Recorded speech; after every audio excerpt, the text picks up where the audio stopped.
Bienvenidos a la clase de meiosis. Esta es la séptima clase y la última antes del parcial. Esta clase está dedicada a mis alumnos de fonoaudiología de la UCA para repasar los contenidos y prepararse bien para el examen. Meiosis.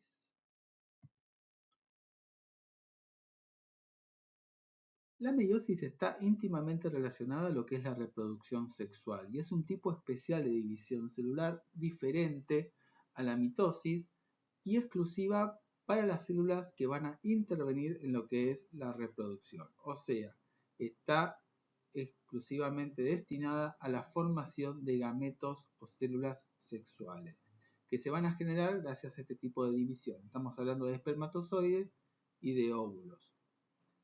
Y estos se van a unir en un proceso llamado fecundación, que lo vamos a ver cuando veamos embriología. Meiosis viene del griego, que es meioun o disminuir, y el genoma humano, como le dijimos ya varias veces, las células somáticas poseen 46 cromosomas, o sea 23 pares de cromosomas. En el caso del hombre estamos hablando de 44 cromosomas más XY, que es el par sexual, y en las mujeres 44 cromosomas más XX. Esto gracias a dos divisiones consecutivas vamos a lograr reducir a la mitad el número de cromosomas. Y vamos a dejar de hablar de 23 pares, sino que vamos a hablar ahora de 23 cromosomas en los gametos, que los vamos a llamar gametos haploides, células haploides. A partir de una célula vamos a obtener 4 espermatozoides, en el caso del varón, y en el caso de la mujer no vamos a obtener 4 óvulos a partir de esa célula, sino que van a ser un óvulo más 3 cuerpos polares en la mujer. Esto dentro de un ratito lo vamos a seguir hablando. Sepan de que a partir de una célula se obtienen 4 en el caso del hombre y se obtiene solamente un óvulo en el caso de la mujer y otras células más pequeñas que se llaman cuerpos polares, que estas no intervienen en lo que es la fecundación. Estos procesos que producen gametos se va a llamar espermatogénesis en el hombre y ovogénesis en la mujer.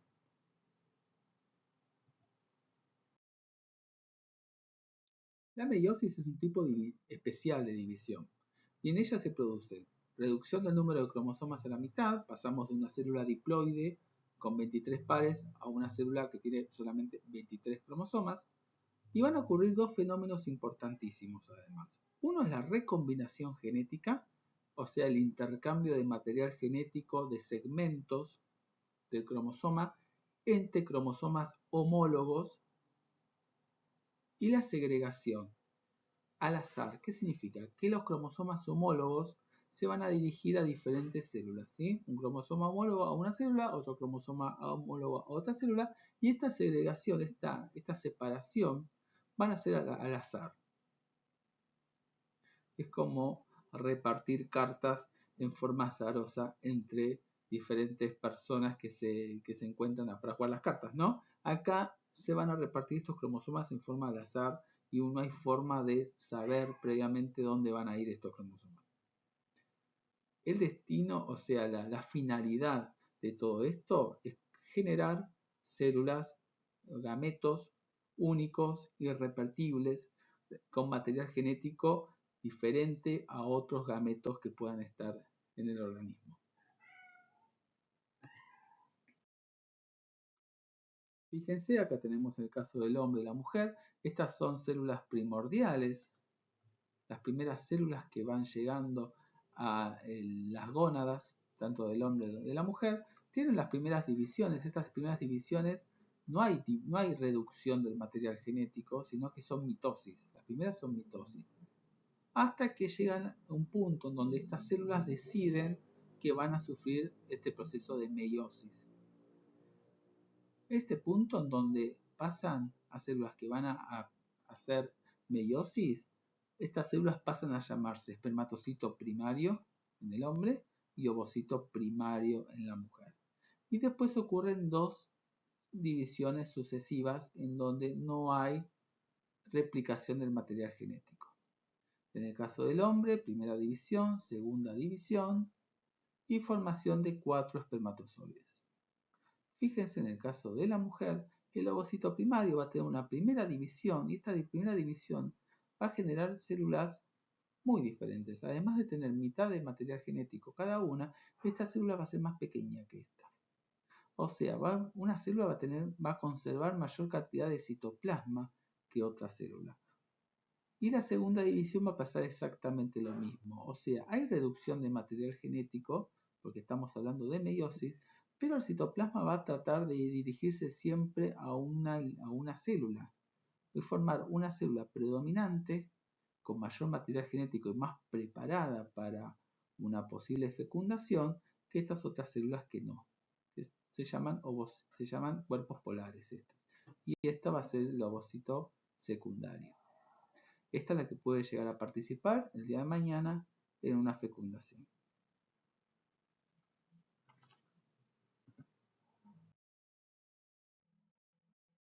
Siempre vamos a hablar en estos casos de cromosomas homólogos.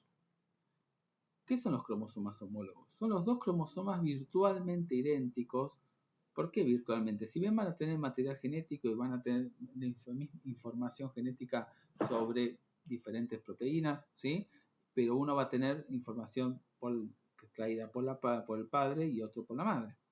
Van a convivir estos dos cromosomas homólogos en las diferentes células diploides o somáticas que tenemos en nuestro cuerpo. Pero estas células somáticas coexisten estos dos pares de cromosomas. O sea, coexisten los dos juegos haploides que fueron parte de la unión, de la fecundación que nos dieron lugar a nosotros, a nuestra existencia, ¿no? Entonces van a convivir estos juegos haploides que recibimos por parte de nuestros padres, parte de mamá, por parte de papá. Un juego haploide aportado por el espermatozoide y otro juego aportado por el ovocito.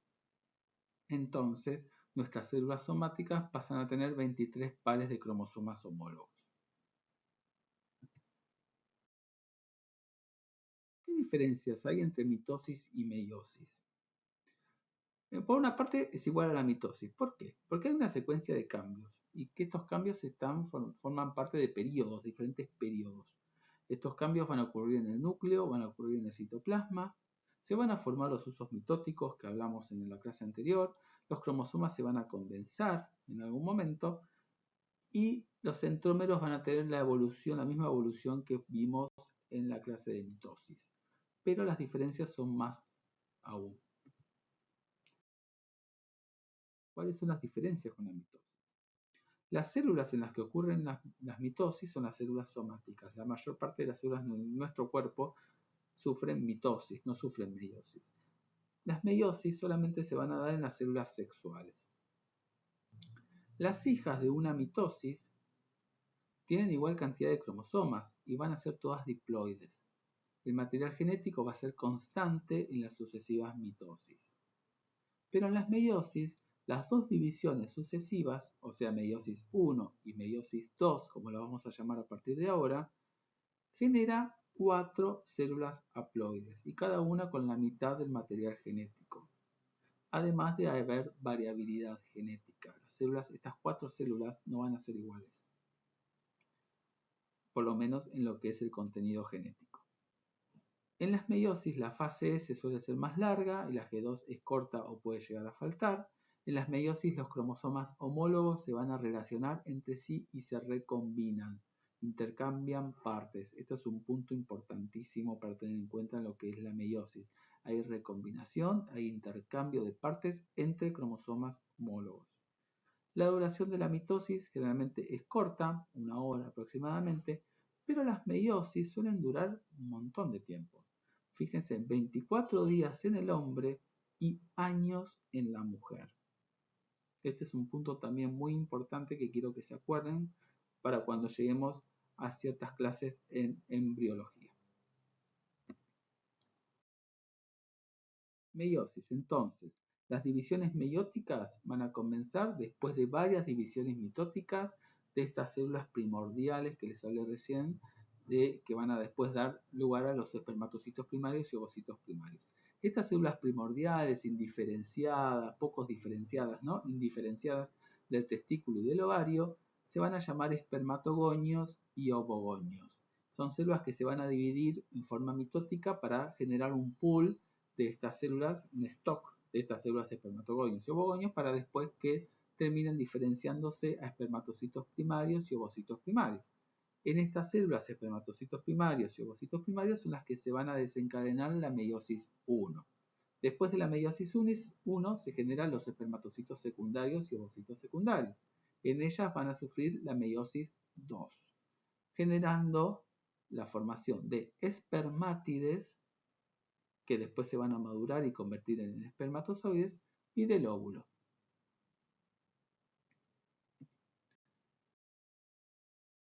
Entonces, fíjense que hay dos divisiones celulares, meiosis 1, meiosis 2. La meiosis 1 es notablemente diferente a la meiosis 2. Ya ven en la cantidad de etapas que tiene la meiosis 1, hay algo que pasa acá que es diferente. Y vamos a ver qué es lo que pasa acá. ¿Sí? Fíjense la profase de la meiosis 1. Si se acuerdan, las diferentes etapas de la mitosis más o menos se van repitiendo, ¿sí? Pero la profase 1 de la meiosis 1, ¿sí?, tiene todas estas etapas que las que vamos a ver ahora. Recuerden que esta meiosis 1 ocurre en los espermatocitos primarios y la meiosis 2 ocurre en los espermatocitos secundarios o en los ovocitos primarios y ovocitos secundarios. En esta profase 1 se va a dar la recombinación genética entre cromosomas homólogos. En esta etapa, los cromosomas homólogos se van a parear, se van a poner uno bien cerquita del otro y van a proceder a lo que es la recombinación. Entonces, tenemos acá todas las etapas de la profase 1 de la meiosis 1. Vamos a ir viendo qué es lo que está pasando. Profase 1, preleptonema, los cromosomas se ven delgados, difíciles de observar. El aleptonema, el núcleo aumenta un poco de tamaño, los cromosomas se hacen un poco más visibles. Fíjense que a pesar de cada cromosoma de tener dos cromátidas hermanas, porque estos cromosomas ya tuvieron una replicación, vienen de haberse sido replicados, ¿sí?, no podemos observar, no podemos diferenciar las dos cromátidas hermanas, sino que los vemos como si fuesen filamentos todavía. Estos telómeros, los telómeros de estos cromosomas se empiezan a fijar a las membranas nucleares. Recuerden de que acá tenemos las membranas nucleares, tienen una envoltura nuclear donde se van a fijar los cromosomas. Acá en el cigonema ya se ve un poquito más cómo se fijan a estas envolturas nucleares, que son las laminillas que están por dentro de la membrana nuclear. En el cigonema lo que podemos observar es que ya empiezan a aparearse los cromosomas homólogos, ¿sí? Hay apareamiento de los cromosomas homólogos y se forman complejos sinaptonémicos. Los complejos sinaptonémicos son puntos entre los cromosomas homólogos donde en algún momento se va a haber un intercambio del material genético. O sea, una parte del cromosoma homólogo se va al otro cromosoma homólogo y se intercambia el otro cromosoma homólogo con el primer cromosoma. Se entregan pedazos de cromosomas el uno al otro. Estos son los complejos sinaptonémicos. Y estos complejos sinaptonémicos ocurren al azar en varios puntos de los cromosomas homólogos. Por lo menos en uno tiene que haber un complejo sinaptonémico. Por lo menos un complejo sinaptonémico por par tiene que haber. Estos complejos sinaptonémicos están armados con proteínas. Son armazones de proteínas que van a preparar a este sitio del cromosoma para entrecruzarse. Y lo que se sabe es que más o menos el 0,3% del ADN es lo que va a sufrir este proceso de recombinación. Esto es lo que estábamos hablando recién, es un complejo de proteínas que van a permitir que se intercambien estos segmentos de cromosomas entre pares homólogos. Después viene esta etapa que es muy importante, que es el paquinema. Paquinema significa grueso. Acá el apareamiento de cromosomas se completa, se ve exactamente bien cómo se pone un cromosoma al homólogo al lado del otro cromosoma homólogo y se va preparando para lo que es la recombinación genética o crossing over, que son los cortes y empalmes, cortes y cruce y empalmes de los segmentos. Hay intercambio de segmentos. Este es un proceso prolongado, puede tardar hasta días en darse. El resto ¿cómo se llama? De los procesos duran horas, esto dura días. Al microscopio nos va a parecer que hay un número haploide de cromosomas porque están tan unidos los homólogos que vamos a ver como si estuviese la mitad del material genético, pero en realidad todavía siguen siendo diploides estas células.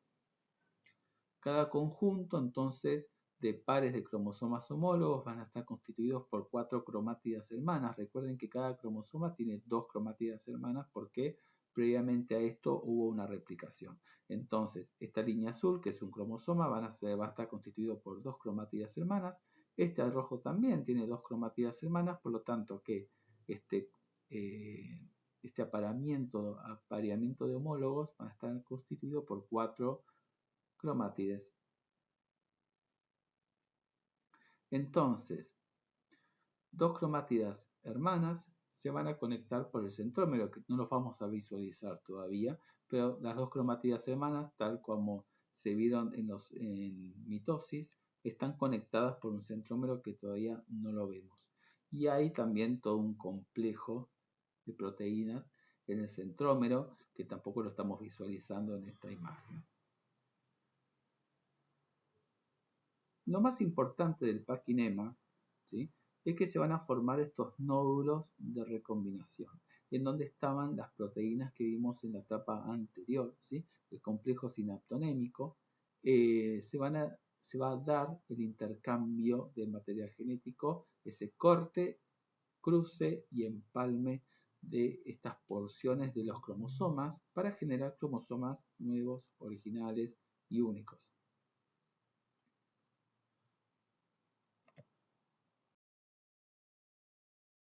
En la próxima etapa, diplonema, ya vamos a ver como que están un poco traccionados estos cromosomas. Fíjense que acá ya podemos ver las cromátides hermanas, se van a separar las cromátides hermanas y ya podemos ver que cada cromosoma está constituido por 2 cromátidas hermanas, pero que están pegoteados con el cromosoma homólogo en ciertos puntos. Estos puntos se llaman quiasmas. Y en estos quiasmas representan dónde ocurrió este crossing over. En donde hubo intercambio de material genético, van a aparecer estos quiasmas que son estas X que se ven acá. Es la etapa final de lo que es la recombinación genética. Y otro punto importante para tener en cuenta es que esta etapa en las mujeres puede tardar años. Las meiosis en las mujeres ocurren cuando las mujeres son recién nacidas en los primeros meses de vida extrauterina de las mujeres. Una vez que llegan a esta etapa, esta meiosis queda detenida en el tiempo, pero la célula sigue estando viva, por lo tanto necesita del material genético para producir proteínas y para existir hasta el momento en donde se defina seguir esta división meiótica, que va a ser recién a partir de la pubertad. Entonces, la célula para estar viva necesita generar proteínas, necesita transcribir este ADN. Entonces, el ADN en este punto se va a desenrollar para permitir que la célula pueda transcribir y pueda generar proteínas. Y aparecen entonces este desenrollamiento de la cromatina y los cromosomas que aparecen ahí como plumulados o en cepillo, que son cromosomas que están desenrollados y que permiten la transcripción.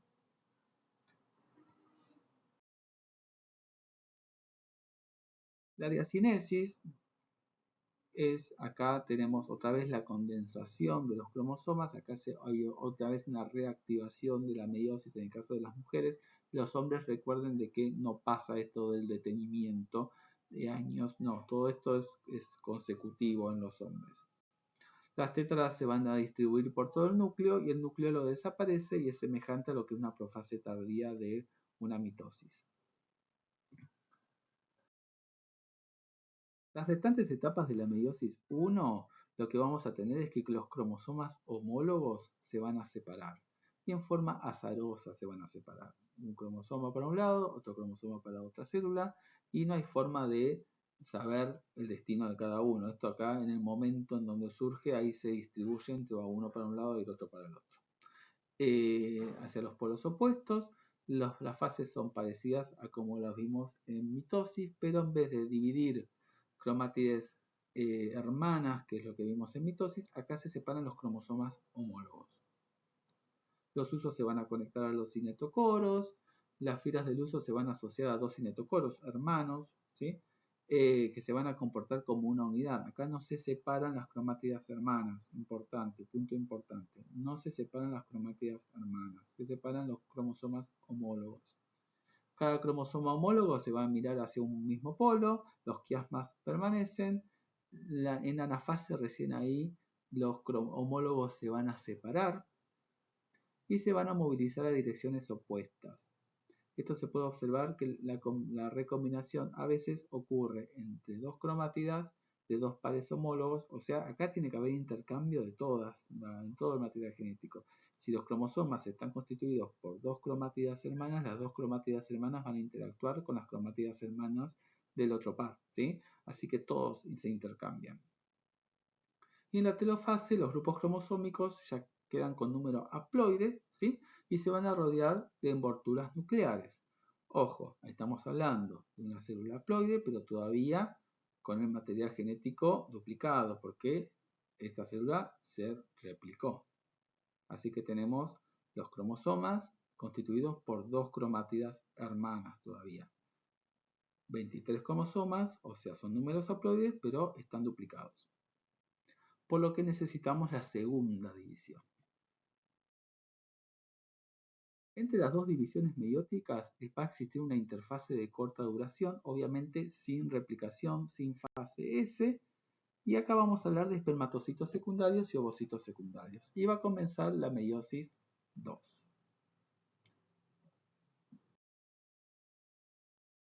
En la división meiótica 2 se van a separar las cromátidas hermanas. Recién acá se van a separar las cromátidas hermanas.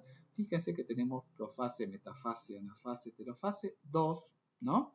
Esto se va a asemejar mucho a la mitosis, excepto porque en la primera las células hijas reciben solamente una copia de cada cromosoma y no los dos homólogos.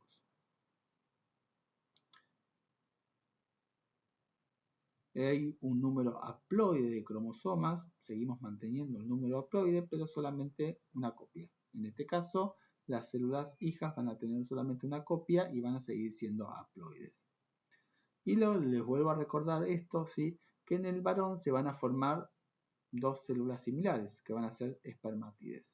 Por lo tanto, en la división meiótica en los hombres se generan 4 espermátides, pero en la mujer el reparto va a ser asimétrico, por lo que se va a generar solamente un óvulo muy voluminoso, con mucho citoplasma y preparado ya para recibir el espermatozoide y esas primeras divisiones celulares que van a ocurrir en este cigoto y los cuerpos polares.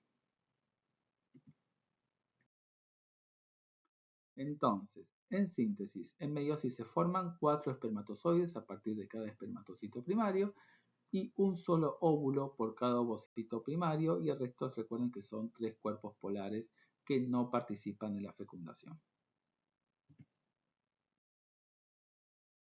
Desde el punto de vista genético, y lo más importante, es que la meiosis es un mecanismo destinado a distribuir al azar los genes paternos y maternos en los gametos, gracias a la recombinación genética y gracias a esta segregación de cromosomas homólogos al azar que lo vimos en anafase 1 y en anafase 2.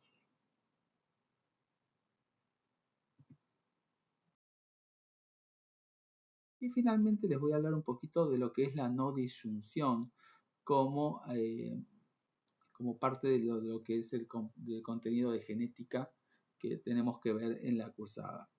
Accidentalmente, estas segregaciones de homólogos pueden fallar.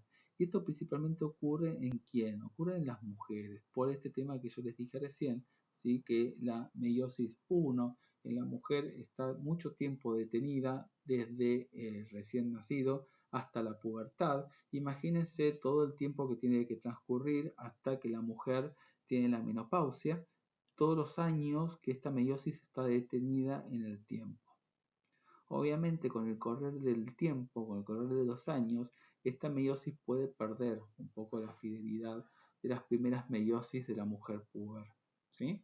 Y esto puede pasar puede llegar a pasar. Obviamente en los hombres también puede ocurrir que haya una alteración de la meiosis, no es tan habitual como en las mujeres, pero también puede pasar en los hombres. En anafase 1 o en anafase 2 de las meiosis puede ser que el material genético no se distribuya en forma correcta y que en vez de dividirse en 23 cromosomas y 23 cromosomas en cada célula, haya una célula que reciba un cromosoma de más y otro cromosoma que reciba un cromosoma de menos. O sea que los homólogos no se separen cuando se tengan que separar. Si uno de estos gametos que recibe un cromosoma de más o un cromosoma de menos participa en la fecundación, las células del nuevo individuo van a tener un número anormal de cromosomas, o un cromosoma de más o un cromosoma de menos, y esto se llama aneuploidía. Estas alteraciones genéticas que estamos viendo ahora se conocen con el nombre de aberraciones cromosómicas numéricas. ¿Por qué? Porque acá el ser humano no va a tener la cantidad normal de cromosomas, que es de 46, siempre hablamos de 23 pares, ¿no? Sino que va a tener un número más o un número menos. Podemos tener, por ejemplo, el caso de la trisomía del síndrome de Down, donde tenemos 3 cromosomas 21 en vez de 2 cromosomas 21, o el síndrome de Klinefelter, donde tenemos 2 cromosomas X del par sexual y además el Y, o tenemos el caso de 2 cromosomas Y y un X, o 3 cromosomas X, el síndrome de Turner, que tiene solamente un cromosoma X en el par sexual, otras trisomías parecidas al síndrome de Down, pero acá con otro par de cromosomas, como trisomía del par 18, que es el síndrome de Edwards, o trisomía del par 13, que es el síndrome de Patot. Esto para que tengan en cuenta, ¿sí?, de que cuando hay una alteración en estas meiosis, cuando hay una distribución despareja de los cromosomas, generan espermatozoides o generan óvulos con mayor cantidad o con menor cantidad de cromosomas que pueden participar en la fecundación y generar entonces un nuevo individuo con un cromosoma de más o un cromosoma de menos. Y con esto terminamos la clase de hoy. Espero no haberlos abrumado demasiado. Quiero que estudien mucho, que repasen y nos vemos en clase. Y muchos éxitos para el primer parcial. Muchas gracias por la atención.